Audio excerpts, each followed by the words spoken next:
is a production of DallasCowboys.com and the Dallas Cowboys Football Club. How about them Cowboys?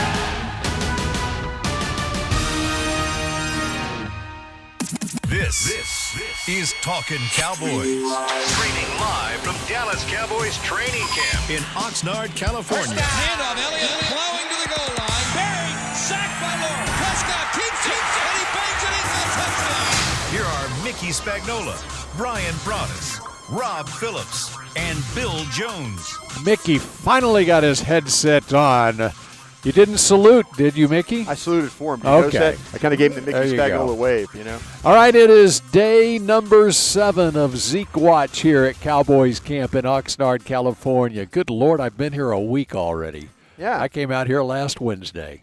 Team arrived on Thursday. This so is our you guys have 7th been day. Yeah, so you reach a week today.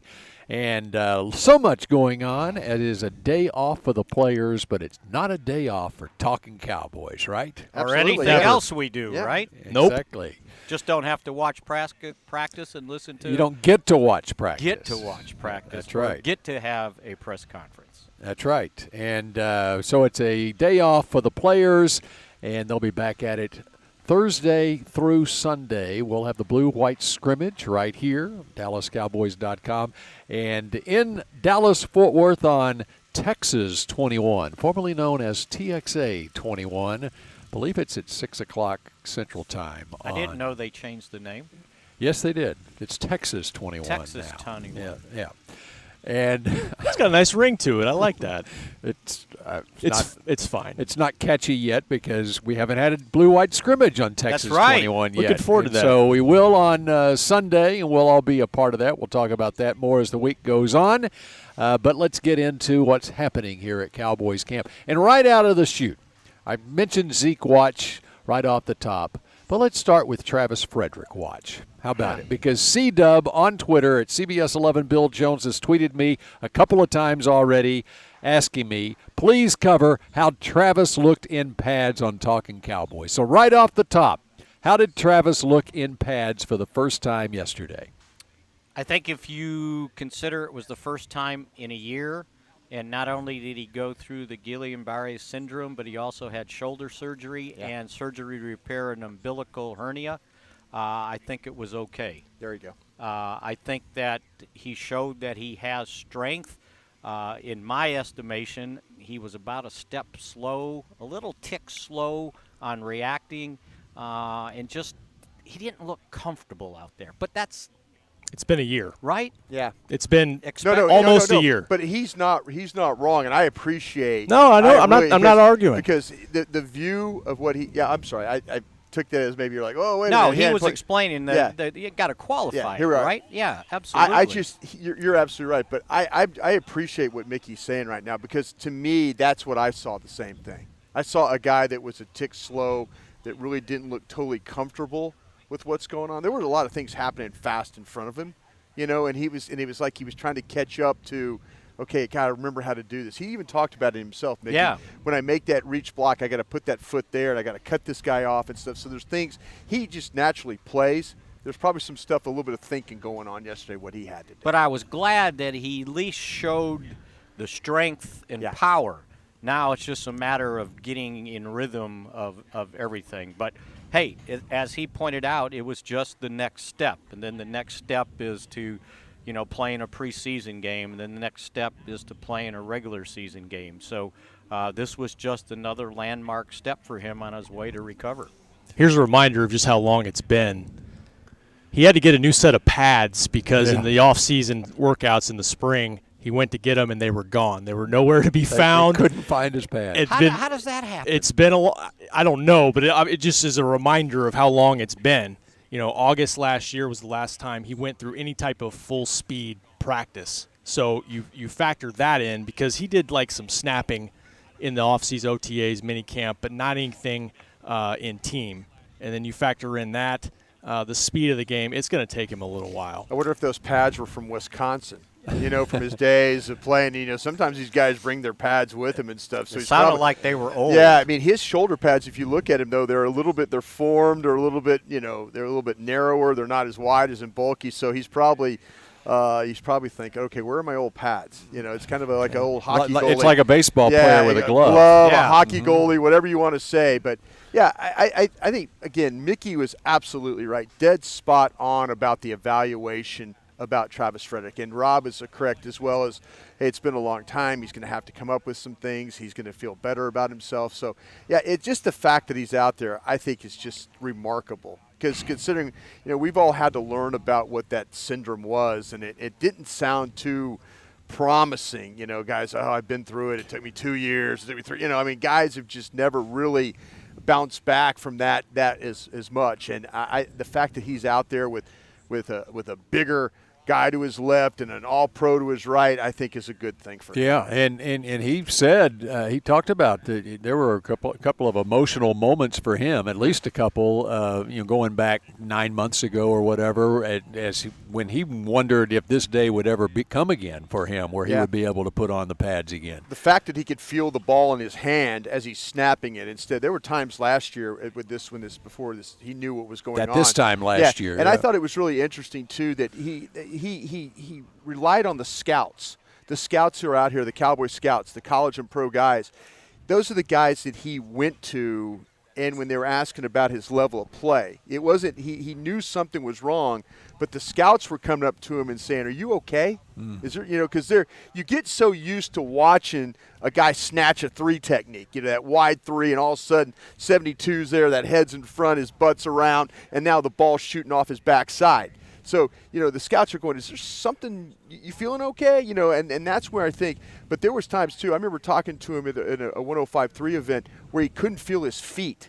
He couldn't feel his hands. He says, I'm snapping the ball and I had no feeling in my hands. Wow. He goes, I don't know if Dak was getting it or not. I couldn't feel it. I couldn't feel the ball. That's why they thought it was a stinger. That's right. Exactly. So, more serious. And remember how many times in those one-on-one drills he was on the ground. He was getting run over. Yeah, right. And then he Antoine gets in Woods. the fight with Antoine Woods. Absolutely. Yep. Yeah. And speaking of one-on-one drills, I asked him about if he looks forward to getting to that stage Good of answer it. Here, yeah.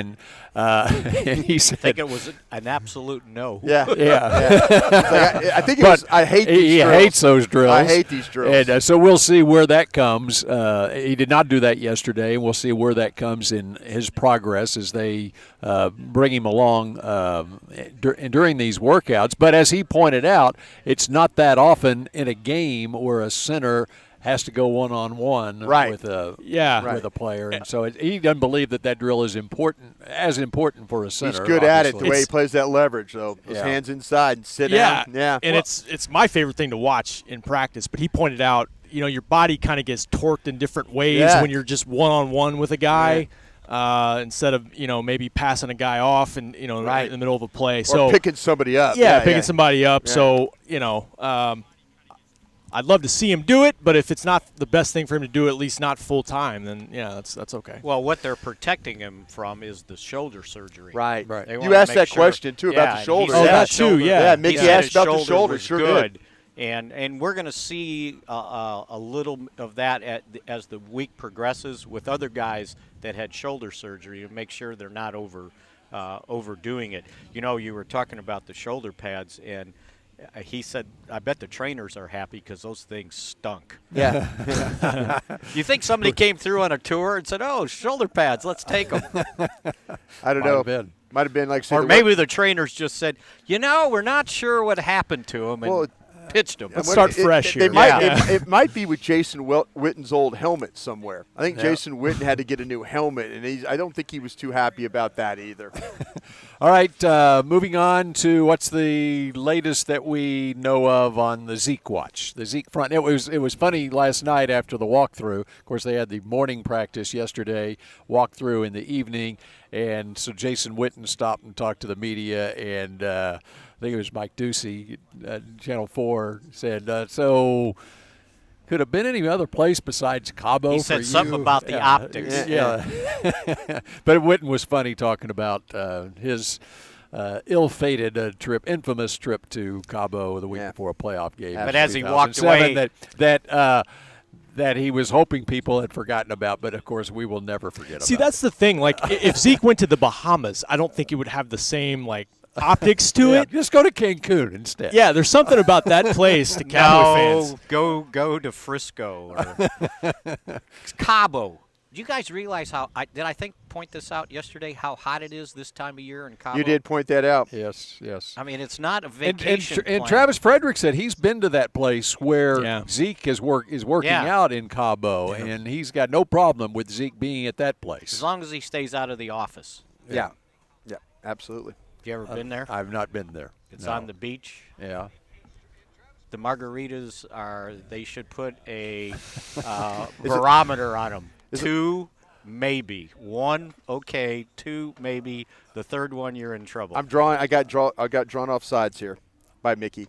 Is it like the Pat O'Brien's thing where you go in there? But they're good. Yeah. Like Pat O'Brien stuff is stupid, right? Stupid sweet. Yeah. These margaritas come in a big goblet, and they are strong. Yeah. You had a note about Zeke, though, and as far as contract goes, or?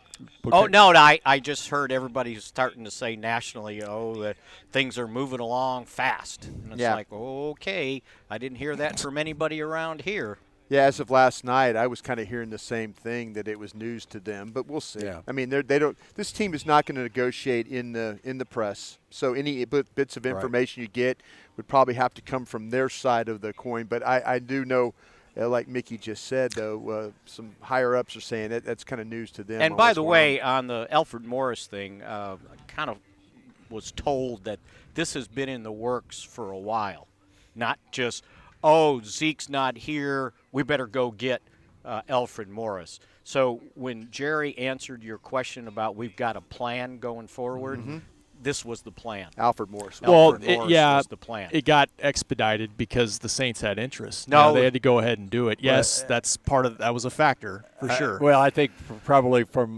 Morris's side, his agent expedited things by getting a workout with the Saints. Well, can I tell you what happened then? What? He had already planned to go to New Orleans. They had been in talks with him, and he said, I told him I was going to come. I'm going to go, but I'm signing with you. Yeah. That's what I was told. He's being a man of his word. Yeah. And he didn't have to move. Yeah. He said he lives outside of Denton. Right.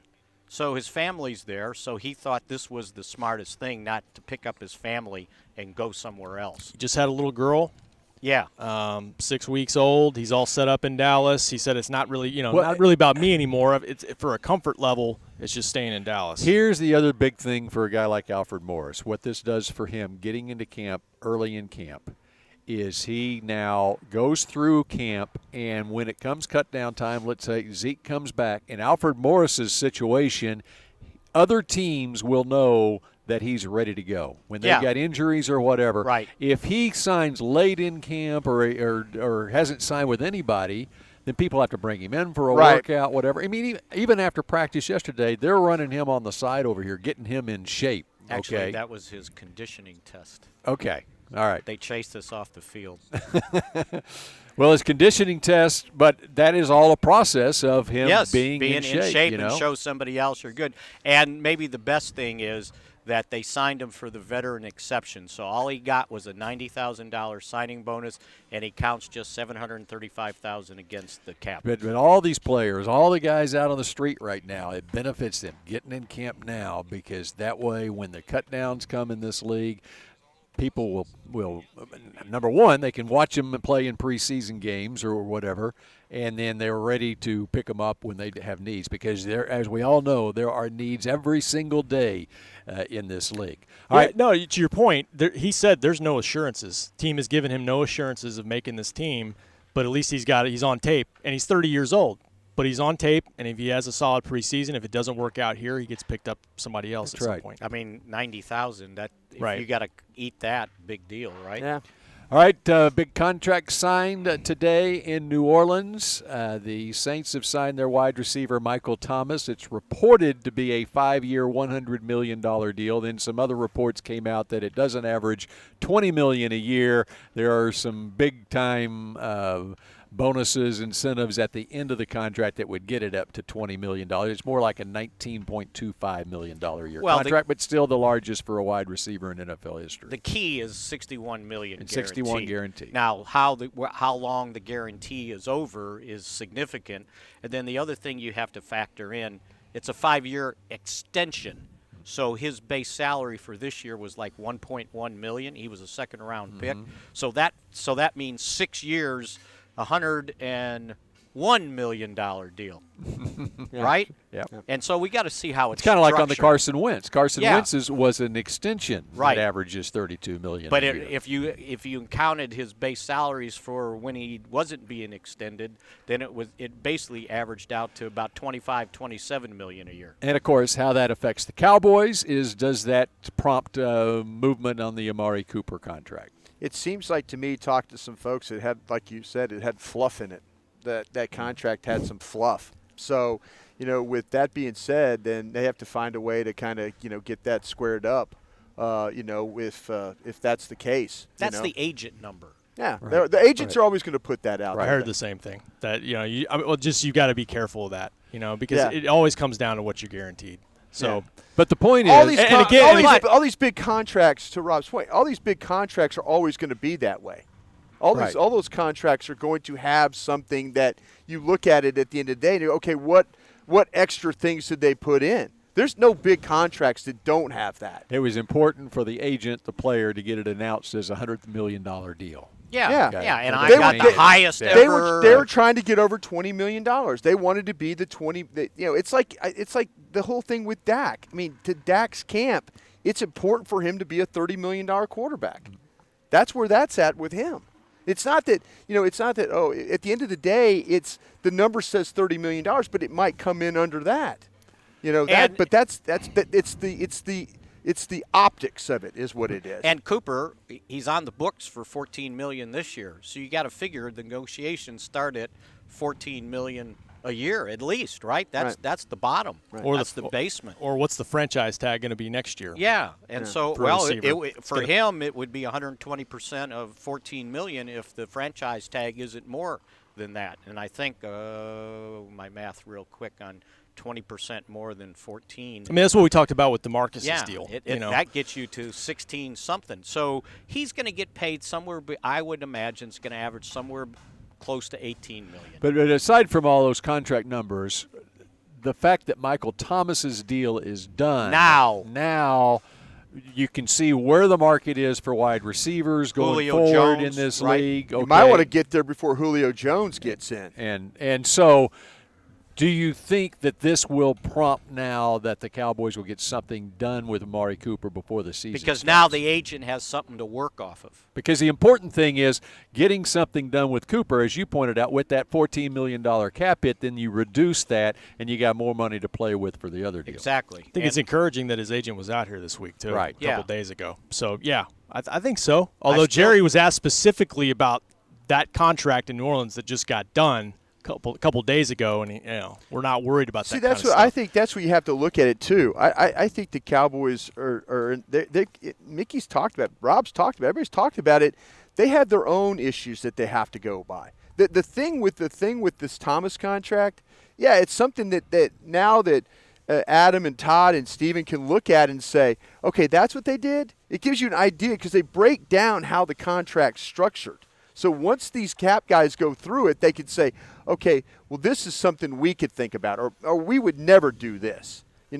See, to me, which team, if you looked at it, both teams are very, very talented, but which team has the most guys that they have to sign? The best players. See, so if you say, okay, we're looking at the Saints, or we're looking at the Buccaneers, or we're looking at the Colts, or whatever, this team has more players that you feel like have to have bigger numbers in contracts. There's some teams that could get away with signing guys that you're going, wow, that's a huge contract. But it would wreck this team, like Mickey was talking about. It would because this team has younger players. The Saints are a good team. Off the top of your head, who are the highest paid Saints players, if you were just guessing? Drew Brees at $25 million. I think now Michael Thomas. And then they've got the defensive end there. Cam Jordan. After that, Kamara's still on his rookie he's deal. still on rookie year. What is he? This is his third year? I think Kamara's third year, yeah. See, that's what I'm saying, though. The Saints have an offensive line that's got some money to it. You know, they're similar to the Cowboys. I don't think they're to the level of what the Cowboys are. And they certainly aren't paying another wide receiver because Thomas had, 120 catches, and the next wide receiver had 20? Right. Seriously? Yeah. See, that's where I think that Mickey's point is very valid, as that you're sitting there and you're looking at a team and you're thinking, okay, yeah, that makes sense to us. Yeah, we'd love to sign our guy. But we've also got 5 other guys. They got to think about signing Van Der Esch sometime soon. I'm just going down the list here. Jaylon Smith is restricted next year. Yeah. Byron Jones is in the last year of his deal. How about Xavier Woods maybe one day or something like that? Xavier Woods, you've got a lot of guys in the secondary who are up after the season. Jeff Heath, Anthony Brown. Yeah. Good players. Lyle Collins. I didn't even mention Lyle Collins. Malik Collins. That's what I'm saying. You've got a team. You can't have, and we're doing this documentary on Barry Switzer for Deep Blue that's coming out in a couple weeks. And y'all were around those late 90s. Sure. Part of the issue was the start of free agency, and they kept the top guys, but you got to have 53 guys to win a Super Bowl. Rob, I lived it. And you lived it. I lived it. And you guys covered it. Yeah. You guys covered it. I lived it. And trust me, the salary, when the salary cap, when you're paying it to Emmett and to Michael and to Troy Aikman and to Darren Woodson, those were the guys we were paying. And then signed Dion. Yeah, and then we did a horse-s job of trying to find players that could sub. We couldn't find Malik Collins. We thought Willie Blade was Malik Collins. Well, you're getting into the 2000s, the early 2000s. Exactly. Yeah. We thought that guys, we thought Derek Ross was Byron Jones. We didn't have guys. Lattimore. Yeah, exactly, Mickey. Exactly. Shame on us for not. But that's what happens. But the curse is that you draft players, and then all of a sudden it's a good curse to have. But then you have to pay those guys. Go back and look at the number of free agents they lost in that 95 season. Between 94 and 95, I bet they lost about 5 or 6 starters, including Ken Norton, Mark Stepnoski. They lost a bunch of guys, and it was pretty significant. Robert Dixon, Jones, Edwards, Jimmy Jones. Yeah. The depth on that defensive line. Russell Maryland went to. That's right, Maryland did. Left, yep. And then the next year, Larry Brown left after the Super Bowl MVP. So, the free agency all right, kind of ripped we've got we're going to take a break. By the way, Drew Brees' cap hit for the Saints is $22.7 million. And the quarterback here in Dallas here in the next few years, they're going up to a $30 million cap hit. That's what they're talking about, yep. For this quarterback here. There's that shows a difference between teams. And when you've got a veteran quarterback who's already made his money in this league as compared to young quarterbacks. All right, should we be concerned about Sean Lee when we come back here on Talkin Cowboys? Back. Essilor has been helping Cowboys fans see better since 1972 so they don't miss a moment on the field. Get glasses with Essilor's best vision, clarity, and protection with the Essilor Ultimate Lens Package. 3 innovative technologies in one lens. For a limited time, you can double your lenses for free when you purchase the Essilor Ultimate Lens Package and get a second pair of frames. Find a participating eye care professional and details by visiting EssilorUSA.com. That's EssilorUSA.com. Terms and conditions apply. Do you want the most interesting, up-to-the-minute Dallas Cowboys news straight from the Star in Frisco? How about exclusive and on command? That's right, news and nuggets you can't find anywhere else. With our exclusive Cowboys content on Alexa, you can have all the answers, secrets, stories, and more. What's Stephen Jones thinking during a game? What's Joe Looney's favorite pregame meal? We take your questions to Cowboys players and coaches, and you can hear the answers directly back to you. Just say, Alexa, open Dallas Cowboys. If you're like me and you love... if you have a thing, then cutting the cord is scary. But then I found out I could switch to DirecTV Now and still get the live sports I love. No satellite needed, no bulky hardware, no annual contract, just... Get the live sports you love. Try DirecTV Now for $10 a month for 3 months. Visit DirecTVNow.com. DirecTV Now. More for your thing. That's our thing. Use code REALDEAL. Limited time. Price for little package. After 3 months, renews monthly at full price. Currently minimum $40 unless canceled. Prices may change. New subscribers only. Cancel anytime. Content varies by package and may be limited. Restrictions apply. A man's Stetson doesn't just protect him from life's elements. It projects an unstoppable and legendary spirit, just like the men wearing silver and navy on the field every Sunday. Since 1865, Stetson hats are American-made with pride right here in Texas. They are still the official crown of all self-respecting cowboys. And Stetson is proud to be on the field with America's team. Find Stetson hats in the Pro Shop or at Stetson.com today.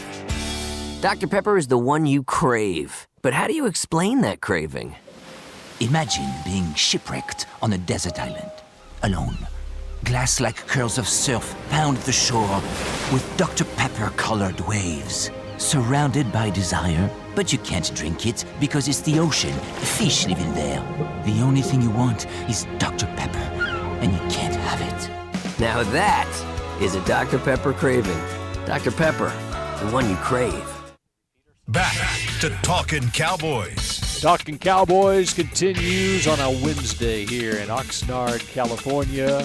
Yes, we're at the corner of Vineyard and Ventura in Oxnard, California. Mickey, you have big plans on your day off today? Ashland and Waveland. Yeah, I'm going to tape 2 TV things. We're going to do a podcast, and I got to do mix shots for Dallas Cowboys. Rob, you have big plans? Heating pad on my back. I turned 38 a month ago, and now I'm 38. Yeah. Wow. It his seems like back it was just feels like 68. Yeah. It seems like it was just yesterday. You were at the kiddie. The Thanksgiving kids table with the crayons reading emails. Yeah, it's been a while. It's only been 15 years ago. When did Talkin Cowboys start? 2004. What year? Remember, it was on the Cowboys channel. Cowboys TV. Right. It was a TV show, Brian. I remember because you guys, I was working and I would watch it. And you guys were always right, and you had always right.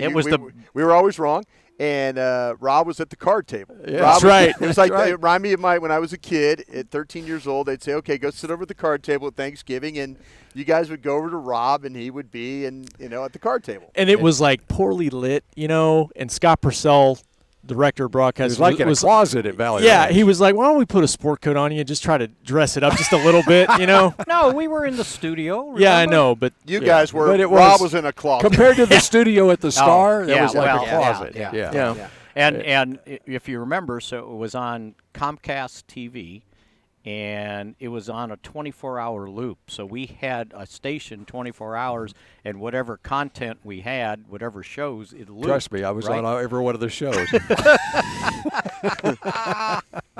We had an hour-long wrap-up show. It was like at ESPN Sports Center. Yeah. And you guys were hunting for some content back then. We were. We did. We did Talkin Cowboys, and we took calls. Or you and the Jets? Who were the two teams that had Atlanta, and there was it wasn't the Jets. I thought it might have been the Colts. I don't remember. And then the NFL Network came into existence, and they told Jerry, why would you have a station that would compete with your other station you own, meaning you own the NFL Network? And it was funny because about a year later or so, Jerry came up to me. We were in a hospitality room on an away game, and he said, he goes, when I get this thing settled with the stadium, he goes, we're going to bring that station back. Well, not so much. Not so much. Well, we kind of done it in a different. But we've expanded what we've what's done. happened is, the digital age came out. And the internet exploded. Exactly, right. Yeah. And the local over-the-air TV stations, meanwhile, we're dying. And we have a 24-hour That's exactly right. Product now. And by the way, one of my great memories here in Oxnard, it was either in 04 or 05, was we had the set here doing Talkin Cowboys. We had Kevin Costner on the show. Yes. When he visited camp. Had a long discussion with Kevin Costner. He sat in between us, right? Yeah. I'm sitting here talking to Kevin Costner. Yeah. This is unbelievable. Good for you. You're starstruck, Mickey. Yeah. Nice. A little bit. Well, I was Bill, too, I was on with the great Bill Jones. Periscope. CD wants to know, assuming we keep 6 wide receivers, who would you keep? I know we're very early in this campaign. It's way early for that. I give you 3 for sure. Give me 3 for sure. Yeah. And then let's talk about the other 3. Cooper, Gallup, and Cobb. Okay. And then let's see what happens after that. Anybody standing out for you a little bit, Robert, over there? Jalen Guyton had a nice day yesterday. I was going to say Jalen Guyton. But John Vay's been my guy since the offseason. One of these speed is noticeable. Yeah. Are one of these young undrafted guys going to make this team? I think one of them will. For sure. And one for sure. Now, Tavon is probably, if you were looking for the 4th guy at this point, if he stays healthy, just because of his punt returns. We need returns. to see Noah Brown out Noah there. Brown's not out there. Yeah, and he's not out there, and he's losing traction. He needs to get out there. But, again, he had his knee scoped, and they're going to take their time with him. And they like Noah Brown. They know what he can do. Standpoint, yeah, but I don't does. Okay. Right. As you go down the list. They've liked him in the past, let's say that. Yeah. And Reggie Davis has got his hand up in the air. A lot. And as the one, who told me this? Chris Hall said he can run out of sight. He's running past guys again yesterday. Yeah, no, he is incredible when it comes to that. And they're giving him reps at punt return. So, see if he can do that. Was it John Vay yesterday? He ran deep post, and I can't remember who he beat on it. And then he was in the end zone down there. Well, he beat Chris Westry on a route the day before. That was what we call that sluggo, the slant go, and Westry bit, and he took off. And there was clear separation. Yesterday, he was then down at the far end of the field, just bent over, he was almost like he was winded or something. I don't know what it was, and so I kept an eye on him, and he was back in for his next rep. Trainer came over and asked him something, and he was fine. But a guy like that, they know. As much as they might be hurting or whatever, they still got to go. Got to go. And that said a lot for him. Is that he didn't miss a rep. He was right back in there.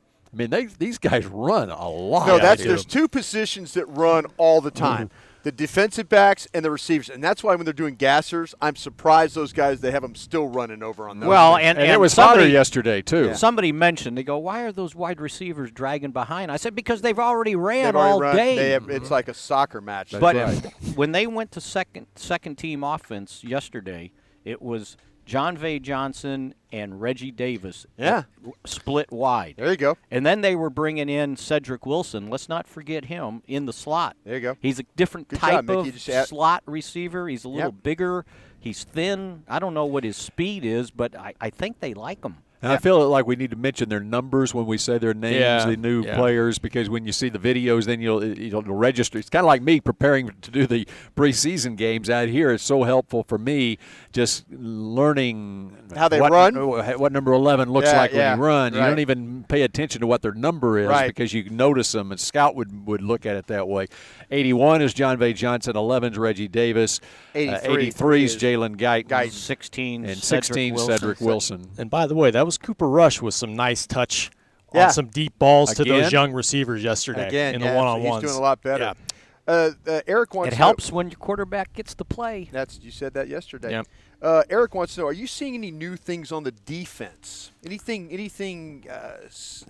different than what you more maybe blitzing? More they bringing linebackers? More blitzing with the linebackers. Are we seeing guys playing? Are we seeing different nickel guys? Anything they changed yesterday. Mm-hmm. When they first were in team in base, Anthony Brown was replacing Byron Jones. And then when they went to nickel, Brown was moving inside and Jordan Lewis was outside. Yesterday, there you go. They had Lewis outside, and when they brought Brown in on the nickel, he went into the slot. So they were taking a look at least of Jordan Lewis, giving him a shot to compete on the outside. Go ahead. Joe Thomas playing for Sean Lee. Joe Thomas was the Sam linebacker. We'll talk about Sean Lee, but I believe Taco Charlton was at left end yesterday. Absolutely, yes he was. So he's moving him around. Yeah. And Luke Gifford. 57. Yeah. He took Joe Thomas's spot on the second defense. He was the first young guy in. You're so right about that. He was playing the linebacker spot where Joe Thomas was because Lee was out, right. which we didn't answer your question when you teased it about Sean Lee out after tweaking a knee on Monday in the first padded practice, according to the head coach. Minor sprained MCL. Yes. And normally when you hear a sprained MCL, you're thinking 2 to 4. I was told this was less than that, and that if they had to play next week, he probably could do it. But he doesn't have to play till September 8th, so we may we're not going to see Sean Lee in any preseason games. You don't it think sounds so? like, yeah. And they're going to be real careful. They're back to the bubble wrap. Wrap. I So thought I don't know. I thought those days were so over. I don't know if he was hoping they were over too, I'm sure. I don't know if he does much the rest of this week. He probably wouldn't have done anything in the blue-white scrimmage anyway, and then they get a day off. So, even dress rehearsal game, if everybody's healthy, I mean, it sounds probably like not. Maybe they'll maybe see not. how it goes, but they're not rushing him back. And yesterday that makes sense. The funny thing was yesterday was supposed to be his veteran day off anyway, right? And he tweaked it early in Monday's first padded practice. Yeah. Mm-hmm. And on Sunday, might have been a divot out there. You never know. Well, on Sunday we interviewed him after practice, and we're talking about just how he loves training camp. And I think I asked him a question of is there anything he doesn't love about training camp? And he jokingly said sore knees. Oh no! Well, So- he's had knee problems, but this knee was the right one. Jason was right, by the way, and it was the left one that he tore the ACL in college. In college, Well, and then here again here, yeah. Has anybody noticed how Mike Jackson's doing? That's a question they've been asked. Mike Jackson, the corner. 33. Yes.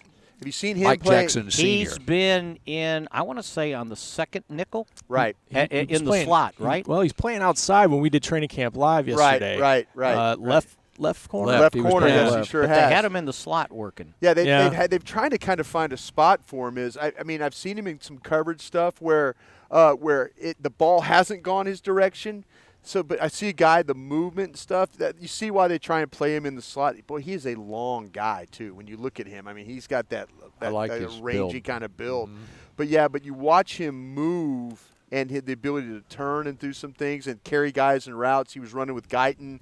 He was running with John Bay Johnson and those guys. So, yeah, it's that they haven't attacked him. We haven't seen they tried to attack Awuzie. I mean, you've seen balls go at Awuzie, and he's been up to the task. I think he's had a nice start. He has been a very nice start to the camp. But with Mike Johnson, still kind of waiting for Mike Jackson. Excuse me. I'm still. If you look at the one-on-one stuff, that is a hard drill for defensive backs. It's got the 7 blocks of granite up there block, unfair thing in the world. 1,000. It's unlimited time. It's 1,007. And then he throws. Mike White then throws the ball, kind of a thing. But yeah, as far as the coverage and stuff, and watching him carry guys, he's been pretty good. We'll see if he can make some plays from that, though. Good to see yesterday the interception from Xavier Woods. On a hot throw. He just jumped the route, read Dak's eyes, and very impressive play. Kellen Moore gave those guys this morning an explanation of what happened to it. He said it was a great teaching interception for us. Yeah. He said when it happened, Dak apologized to Randall Cobb, and Cobb said, no, it was my fault. I should have cut my route off. Right. He said, so now we understand on that play what has to happen when the defense does what they did. He said it was a great interception to teach and show what needed to be done. Oh, I love that about Randall Cobb. Right. I love everything about that guy. You get the idea that he's just a perfectionist, don't you? And a professional. Yeah, well, that too, for sure. And he doesn't shrug off a drop pass either. He dropped and one. understand. Oh, he was trying to catch it and go. Mad at himself. Yeah. But again, not to minimize what Xavier Woods did. He jumped the route. He saw it and did a really good job. Xavier Woods was kind of sneaky in the way he played it too. He kind of was standing like he was. You could tell he was looking at Dak and he was thinking, okay, I've got this. I got with slot blitz. I got to cover. As soon as he saw the play fake. He knew something was coming on the hot, and he drove it. I mean, hard, and that was where I think that with Xavier Woods, you talk about safeties that can see the field. That's what you got to have right there. You know what? Keep an eye on X. Hey, we had the question yesterday: who could emerge as the Pro Bowl defensive player? And given more thought to it now, he could be the guy. Didn't we say him yesterday? He was mentioned. Somebody mentioned he was mentioned in the mix. Now, the more that I think about it, and not just based on the pick yesterday, but one of the things that Garrett was talking, and growing mentally, and what Garrett was talking about Xavier the other day in his press conference, he's naturally a more quiet person. His personality is more quiet. Right. And I think you have to when you're naturally like that, the more confidence you get, the more you learn about how to play in this league, the more that will come out, and you'll become more of a vocal leader back there. You don't think he's James Washington? Is that what you're saying, personality-wise? Yeah, he was. And you know what? Maybe you don't have to pay $100 million for a safety. Oh. Could be true. Could be very true. But we've seen, he hits. In the instinct. Jordan Lewis yesterday hitting yesterday. Jeff Heath stepped up. Yeah. The safety's been playing did Heath pretty well. have an interception too? Yeah, Jeff did. Off a tip ball by Cobb. Yeah, and then he kicked it up to himself. Yeah. While laying on the ground. The safeties. What Chris Richard said about Xavier Woods, Kayvon Frazier as well. What Richard said about Woods is he's kind of our bell cow back there in the secondary as far as being physical. And making hits and doing those. Now, it cost him a couple penalties last season. Right. But he brings that already. Like you said, it's hard to make the Pro Bowl as a safety. If you get some takeaways, though, you get in the conversation. Oh, yeah. You okay with delivering a message for 15 yards? Yeah. And Richard told me when I was talking to him about Xavier Woods and didn't have a lot of picks, and he goes, well, you know why he didn't have a lot of picks? Because he was in spots where the quarterback had to go somewhere else. Right. And people don't see him taking up the field where, I just eliminated where the quarterback wanted to go. Now he's got to go somewhere else. So he thought for a first-year starter in the NFL in his second year, he was really bought in. He's totally bought into Richard, by the way. You talk to him. He might not say much, but he'll say a lot of good things about Chris Richard. Okay, let me ask you this. As a safety grows in this league from a scouting perspective, what Mickey's talking about there, he's got an area covered or whatever. Right. But as you gain more knowledge and you can deke a quarterback, crafty guys, and then this is where you're going to be, but you lay back a little bit and make quarterback make that throw, and then you make a pick. Don't do what you're supposed to do too soon. Yeah, exactly. Chicago Bears safeties. Eddie Jackson now. Those guys, they're in always, it seemed like, great position. The balls get tipped up, or they get. There was a throw I was watching the Rams game, and Goff just he gets hit, he just throws it, and it goes sailing over everybody. And here's, sometimes there's safety, you're just sitting there, and the ball comes right to you. So those are instincts. Yeah, if you're a guy that the ball gravitates to you, that's a good thing, and I think Xavier Woods is developing. All right. We continue with more Talking Cowboys in just a moment. If you're like me and you love, if you have a thing, then cutting the cord is scary. But then I found out I could switch to DirecTV Now and still get the live sports I love. No satellite needed, no bulky hardware, no annual contract, just... Get the live sports you love. Try DirecTV Now for $10 a month for 3 months. Visit DirecTVNow.com. DirecTV Now. More for your thing. That's our thing. Use code REALDEAL. Limited time. Price for a little package. After 3 months, renews monthly at full price. Currently minimum $40 unless canceled. Prices may change. New subscribers only. Cancel anytime. Content varies by package and may be limited. Restrictions apply. It's time for Tailgating with the OtterBox boys. The OtterBox that builds those crazy protective phone cases? Yup, and now they're changing the side dish game with the OtterBox Trooper Soft Cooler. Lightweight, mobile, and leak-proof, Trooper is perfect for blitzing a crowded parking lot with a Frito pie. Amazing. Hey, you think I could fit my 7-layer salmon salad into the Trooper cooler? Yup, but please don't. And that's been Tailgating with the OtterBox boys. Learn more about the Trooper soft coolers at otterbox.com. While a player could look good on paper, it's when he's out on the field that you really find out what he's made of. That's why the Cowboys rely on more than just stats and scouting reports when building their team. When picking a tractor, it's why you should rely on more than just specs and features. You've got to take it out and put it to the test. The Cowboys did when they named John Deere their official tractor. Experience one for yourself. Visit myjohndeeredealer.com/football. It can be hard to find the right resource for learning about important financial matters. You search how to build savings, you end up reading about the one weird ingredient from supermarkets that can make you taller. That's why Bank of America built BetterMoneyHabits.com, a safe little corner of the internet for answering your financial questions. Full of simple videos and tips, Better Money Habits can show you how to make the most of your money without resorting to random searches that always seem to lead to unbelievable photos of childhood stars grown up. To learn more, visit BetterMoneyHabits.com.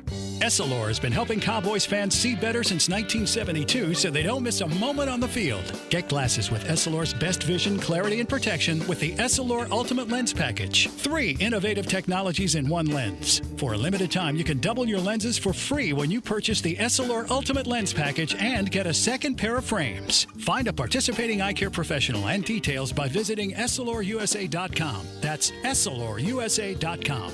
Terms and conditions apply. Back to Talkin Cowboys. So that Steel special on Jack Black, they ran out. It's over. Yeah. But That's they've what got we're a gonna new do now. one. They've got a Okay. new one Good. for you. If you make a $60 port purchase, you get a free oil check kit. Oil Really? check. That's You're with gonna a check your $60 oil. pork purchase? Purchase, right. You're just as bad as him. And Pork. what you would get with that purchase is a deep dive glycolic facial cleanser, oil control toner, and clean break oil-free moisturizer. And you need to shop now if you go to getjackblack.com. That is so awesome. And the word was glycolic. Glycolic. Glycolic. On the first Glycolic, try, yes. you nailed that. How about that? How do you spell that? With a G. Okay. Lycolic. All right. Glycolic. Yes. Rob Phillips. Sim wants to know how Jokes is doing.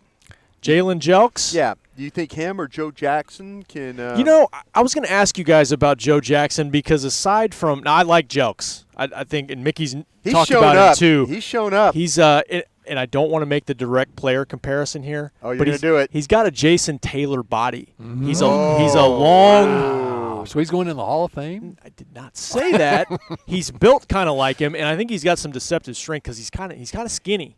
You know what? You're not wrong. You're absolutely out of Oregon. You could watch him. They would play him down as an under tackle sometimes in a nickel, and he would take on double teams and split them. And you've seen him play with a little power, a little snap out here. Actually, Now you're talking Jelks? Jelks. Okay. Now he got a 6'5", welcome. 256. He got a welcome to the NFL though on one pass rushing team.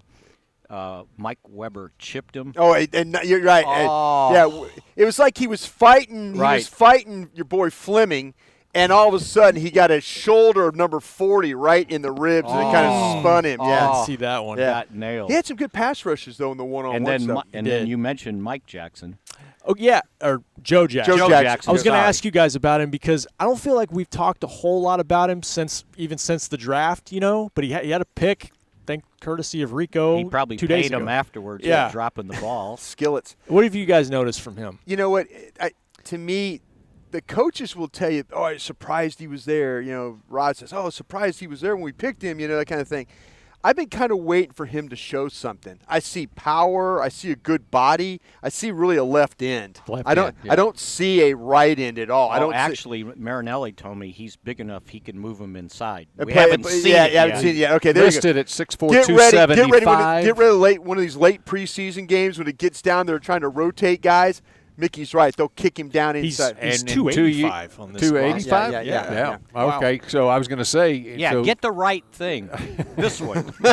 I haven't seen. Okay, so that tells you a lot right there. I've seen more. So he was 275 before the offseason program. Now Yeah. he's 285. Yeah, absolutely. Yeah. And he just looked like a bad boy. He's a big guy, right? So he's going to wind up playing inside. Speaking of inside, has Christian Covington, number 95, done anything for anybody? Mike wants to know that. I like the looks of things. His one-on-one pass rush wasn't so good yesterday. He doesn't have a lot of pass rush moves. It's more power. Right, he's just pushing. But Yeah. you know what? When they got in team, he pushed the pocket a couple times into the quarterback's face. Now, That's it one wasn't thing. a sack. but that's it was what he can disruptive. do. That's what you notice on the Texans tape. When you watched him play with the Texans last year, and sure they've got Clowney, they've got Watt, they've got they got rushers, they've got guys that could go. But when you put him in games and stuff, he could get some push and get somebody home. He was doing that with the Texans. And speaking of get some push and get somebody home, yesterday, nice job by Jaylon Smith on they got some pressure. Almost, I think it would have been a sack. He just jammed. He got right between Martin and Collins. Showed great power, and that got that got our guy all the way home on the defensive side there. Kerry Hyder was coming all the way around and got it clean. So, they're playing these games, but I think this is where Christian Covington is going to come in as far as helping you with that kind of stuff. So do you think the blitzing we see from the linebackers is the defense, or are they practicing blitz pickup for the offense? I think they're practicing their blitzes is what they're doing. Both, maybe. Both, yeah, both. Okay. Both. Because I just noticed a lot more of the linebackers coming than normal. Yeah, absolutely. So how do you feel about this front four, the depth and the whole thing now? Well, because the reason the inside guys, one of the reasons, when Gerald McCoy was available, I was one of those saying, man, right. And a lot of it was because of those intangibles of Gerald McCoy. Now, I'm feeling much better having been out here and seen him in the off season and now out here. I feel much better about the interior guys. I feel better knowing that Tyrone Crawford could play inside a 3 technique. Yeah, but if because Malik looks healthy and he's playing like he's healthy. Antoine Woods is still Antoine Woods trying to muck things up in there with his quickness, and he got his weight down. Absolutely. We haven't seen Lawrence out there with it, and then we'll see what happens on the right side. Quinn shows, one-on-one he wasn't that great. He's starting to slide on the grass too much and fall. Mickey's right. He could stay on his feet I have never seen Robert Quinn on the ground as much as he's been in the last 2 days. But then again, he's up against Tyron Smith. No, but it seems like he's got bad shoes. That's what I thought. He could capture the edge because we've seen him do that. We've seen him get inside. But when he gets to the edge, it's like he's playing on with no cleats. It's like it's tot with his feet, and they're gone. And then you get a guy like Tyron Smith leaning on you, it's going to make it look worse. He needs to get Dorrance Armstrong's cleats. Dorrance Armstrong can come off the ball now. Yeah. Does he not? Right. His first step. Rob keeps reminding us. I'm sorry. He was getting around Lyle Collins on one-on-one yesterday. And if you keep looking at the interior of the line, Tristan Hill, I think. Well, that was the other thing I was going to say. Yeah. Okay, Mickey went through all these guys on the defensive line, and we didn't mention the second round pick. The second-round draft pick, who I think he's just getting used to the pace of practice out here. I think I think he's had some really good moments and some moments where he's like, oh, my gosh, what am I doing? Yeah. And that you could see some frustration at times. Zach Martin, I wrote about this yesterday in the one-on-ones. He got a chance. Anytime that he could go, if you could win 1 out of every 4 reps against Zach Martin, a win like at least make him back up. Right. If you're winning like that, that's good because there are not a lot of guards in the league that are Zach Martin. If you can win on him one time. And yesterday he kind of got Zach Martin off balance a little bit and got underneath him and was able to kind of push him to the spot, push him to the dot with a quarterback stance. And in my mind I'm thinking, okay, man, just come with some pass rush moves. Just kind of work on something. Grab, pull, swim, do some stuff because he can play with some power. But again, you don't often get. Zach tried to set him a little wide and kind of his foot came up and then he caught him. Hill caught him underneath the pads and then Zach said, okay, enough. Boom, both feet down, sit down, kind of a thing. But if you can kind of get that, get that kind of confidence and going against a guy like that, that'll help him in the long run. That's when I first really noticed Malik Collins a couple years ago. Was he was giving Zach Martin's fits in those one-on-one drills. Yeah. So another guy to watch inside, Daniel Wise. Yeah. An undrafted guy who has some ability. It's just it's such a numbers game with these defensive linemen. It's going to be tough to keep all these guys. You can't do it. How could it be that you would have 2 guys from Kansas in your shocking. Where are the Sooners at? Absolutely shocking. Charles Tapper's with the Jets now. Good for him. I'm happy. Watch out. Les Miles going to turn that program around. I think the thing with Wise, I keep saying this, I want to see him get an opportunity to rush against Connor Williams and Zach Martin and Travis Frederick and those guys. I want to see him.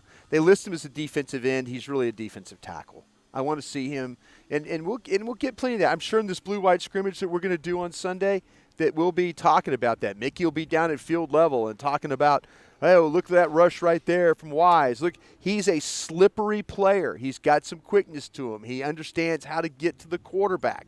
He knows how to play with some technique. I just want to see him go up against, when he's battling against Jake Campos and guys like that, I'm expecting him to win.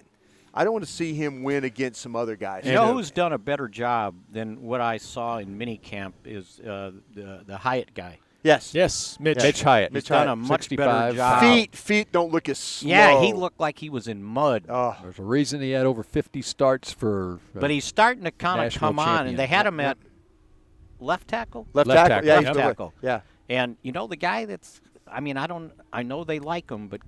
Connor McGovern kind of getting left behind here. Although right there's no one backing up inside. Yeah, I and think he has to worry. See, about. that's the thing. No, I mean at the guard position. But it's Suafilo, and you're thinking if Connor, if he could be here and he could get reps. That How long before he can get out there? I don't know. We need to follow that. That's a strained pec. And yeah, a lot of times when you mess with your pec, that's the season. Yeah, see, this is where, and again, the folks on Periscope are asking that question. Like, he hasn't practiced, folks. He has not practiced. He's been out since the minicamp, Not right? since the minicamp. So we need to follow up on that for sure. All right, we will follow up on that, and we will talk at you again tomorrow here on Talkin Cowboys. This has been a production of DallasCowboys.com and the Dallas Cowboys Football Club. How about this, Cowboys?